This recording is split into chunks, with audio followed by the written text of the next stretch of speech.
সময়টি আমাদের কারোর জন্য ভালো নয়, বিশেষ করে সরকারের জন্যে। নতুন বাজেট হয়েছে। এই বাজেট বাস্তবায়নের একেবারে প্রথম মাস। নতুন করে যেভাবে কর আরোপ হয়েছে সেই করগুলো সংগ্রহ করা, এজন্য নতুন করে পরিপত্র ছাপানো, টোটাল কম্পিউটারের যে সফটওয়্যারগুলো থেকে শুরু করে অনেক কিছু ঢেলে সাজাতে হবে। এজন্য সরকারকে আসলে একটা পিসফুল সময় পার করতে হবে।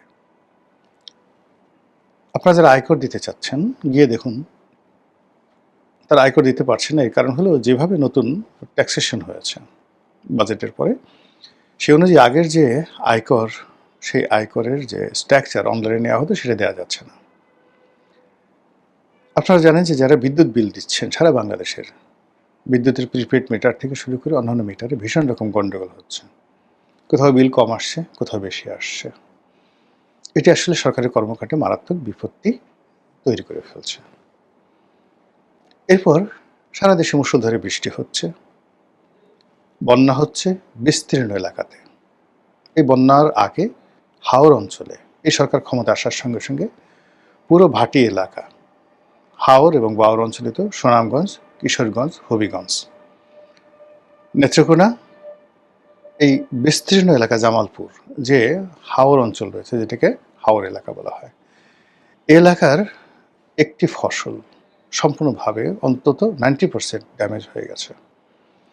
এবং তা সামাল দেওয়ার জন্য বিদেশ থেকে খাদ্য আমদানি করতে হবে, অথবা আমাদের যে চাল, ডাল, আটা, ময়দা আছে এগুলোর উপরে বিরাট একটা চাপ পড়বে, যেটা সরকার কাটিয়ে ওঠার আগেই। এখন বন্যা দেখা দিয়েছে, ওইটা কাটিয়ে ওঠার আগে আবার কুমিল্লা অঞ্চলে বন্যা দেখা দিল। কুমিল্লার বন্যা শেষ হতে না হতেই এখন বান্দরবন, চট্টগ্রাম, কক্সবাজার এই অঞ্চল এবং তার সঙ্গে সঙ্গে দক্ষিণ অঞ্চল বরিশাল, পটুয়াখালীতে অঝোরে মুষলধারে বৃষ্টি এবং ঢাকাতে নজিরবিহীন জলাবদ্ধতা। এগুলো সবই প্রাকৃতিক দুর্যোগ। কাজেই প্রাকৃতিক দুর্যোগের সময় যে ঘটনাগুলো ঘটে, সেই ঘটনাগুলোর ব্যাপারে আপনাকে খুবই সতর্ক হতে হয়।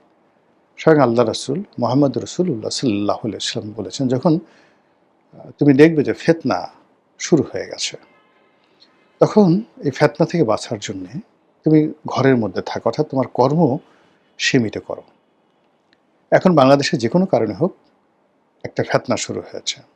সেই ফিতনা প্রকৃতির পক্ষ থেকে, সেই ফিতনা মানুষের পক্ষ থেকে, সেই ফিতনা দেশি এবং বিদেশি বিভিন্ন চরের পক্ষ থেকে, যে সকল কথাবার্তা আমরা শুনছি, আমেরিকার ব্যাড গেম, ভারতের ব্যাড গেম, পাকিস্তানের ব্যাড গেম, এবং এদের যারা এজেন্ট, সেই এজেন্টের যে তৎপরতা, তার সঙ্গে সঙ্গে যে বিচ্ছিন্ন ঘটনাগুলো ঘটছে, সেই ঘটনাগুলোর ফলে পুরো সমাজ অশান্ত হয়ে পড়েছে।